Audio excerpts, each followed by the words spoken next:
When they took you from Africa and they banned you from being called Kunta Kinte, Rasul or Muhammad. That's right. When they took us on that westerly course, then they forced us into their names. Teach. And they called us Smith, Jones, Robinson, Green, Brown, Hogg.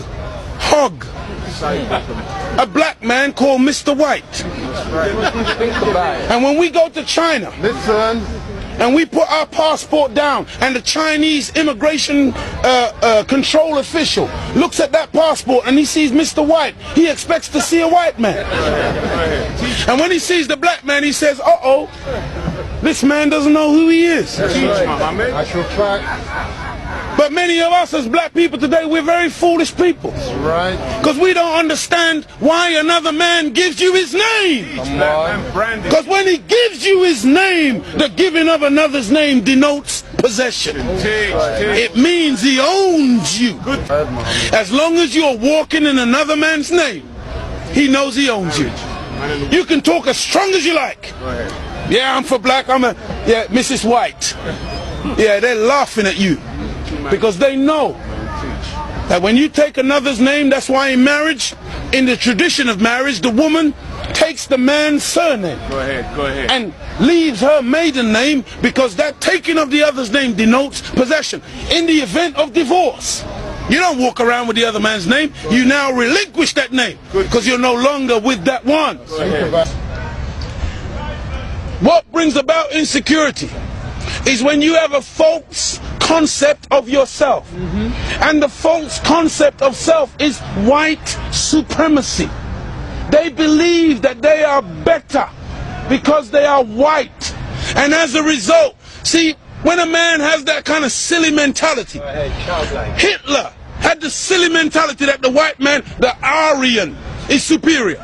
So then at the Olympics, Jesse Owens kicks up all the Aryans.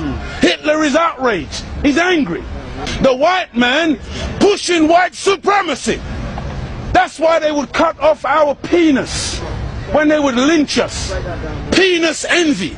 They're afraid of the black man because of our potency, because of our manliness. Because when you look at the black man, he's a real man. He's strong. So then they would have us as mandingos, fighting one another. That's why even today, they want to be the heavyweight champion of the world. They can't find a white man to do it. So they tried to turn a black man, Frank Bruno, into a white man. They called him the Great White Hope. They're desperate. We're not allowed to play golf. Why are we not allowed to play golf? Because we are inferior. We can't play the game. But let one black man into golf. Then all of a sudden there's a tiger in the woods. And he doesn't just play golf, he becomes the master. We're not allowed to play tennis. Let black people into tennis. We go straight to Wimbledon and win it in 1935. A black woman. Now Venus and Serena, they run out of opponents. They have to play each other. The white people cannot compete on an even playing field. They let us into athletics. You can't run like us. You let us into any field of endeavor, we dominate it. So they feel, and they become very afraid of anything that goes contrary. And so every time a black man stands up for black people, Martin Luther King, shot down. Malcolm X, shot down. Patrice Lumumba, shot down. Steve Biko, shot down. Everyone, Nelson Mandela, they locked him up for 27 years. We can count back 400 years of the most brutal treatment. Look, they took my name, my language, my culture. They killed my mother, my father, denied me religion, disallowed me to read or write for over 300 years. Reduced me to the level of an animal where they branded me on my chest, branded me on my buttocks with a branding iron. And they called me 3/5 of a human being in the American Constitution. Is that the act of a human being or the act of a devil? It's for you, you answer it. we're just calling white people names. No! We're just going on the basis of what we have experienced. Black people were taught to hate ourselves. That's right. Even to this day, many of my people suffer from self-hatred. Teach, Muhammad. And you will see us trying to change our skin color. Teach, Muhammad. When I was born in the 50s, in Jamaica, they would take, you know, like my nose, the mothers would sometimes take the nose and try to squash it, to hate self, that they felt that the baby was ugly if it had thick lips and broad nose and black skin. And so this is in order to counterbalance that degree of self-hatred, there had to be a teaching given by Elijah to black people that would allow us to fall in love once again with ourselves. See, because look, I know you're a wise man, and so you must understand that I'm a baby in wisdom, but I'm not a fool.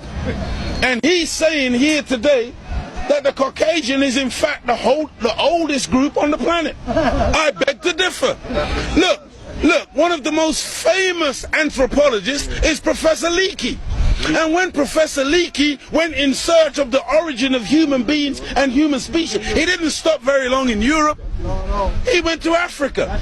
And the oldest bones and the oldest human beings to this day that you call Zinjanthropus, using the Latin meaning Zin and Xanthropus, meaning a black man, that oldest man, they say, is millions of years old.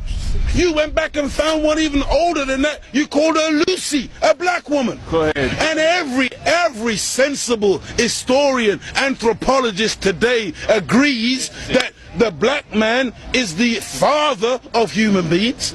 Even your geneticist, Mr. Mendel. Go ahead. You have Mendel's law. Go ahead. Mendel says that light eyes are recessive. Light skin is recessive. You can take the recessive, the dark skin is dominant, the dark eyes are dominant. You can take the recessive from the dominant, but you can't get the dominant from the recessive. This is Mendel's law. And so all of your scientists have proved that you can't look. Black is not even a color. That's right. Black is the mother and father of all colors. And if you want a baby, even if the woman is a white woman, the baby has to come out of the triple darkness of her womb. And this is the origin of all life. Within the black, you have the whole color spectrum. But in white, two white people laying down together, they can only produce white. But two black people in darkest Africa can lay down together and produce albino with blonde hair and blue eyes. That's right. Teach, Muhammad. This happens all the time. And so we need to really get these facts correct today and understand that as grey as your hair is, you are listening to your father today. Teach, Muhammad. This is daddy talking. Teach. And we mustn't turn. No, this is true. I'm not mocking. The white man, he came into what he called a new world. Teach, Muhammad. And so all of a sudden you started to name things. Teach, Muhammad. So that's why you called it America, based on, what was his name? Amerigo Vespucci, a Caucasian. Africa. That's why you called it Africa, based on the European explorer called Africanus. You went into America, you called it New York. That's right. Because it was new to you. New England. You called it New England. That's right. You called it New Zealand. You called it Newfoundland. Because it was new to you.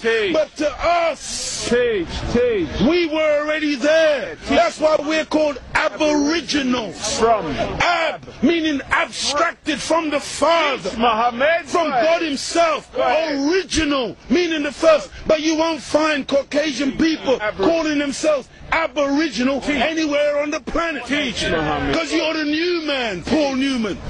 From one blood came all human beings, but we produced you from us. Look at this. Even the word human, you've heard the term of a darker hue. Human, meaning a dark man. Human, a man of color. That's why the topsoil of the earth is called humus. It is the dark organic material that gives life to the earth. Whenever you take away the dark organic material or you denature it, you're left with white granulated sand. Desert. You want to see those of us who think that white something to glorify in. No, no, no. It's a psychological thing with white people where you want to find your place. And your scientists and your historians, they spend so much time asking the question, where do we come from? Because they are puzzled as to your origin. Look at the Chinese, look at the Asians, look at the black people. All of us got dark eyes.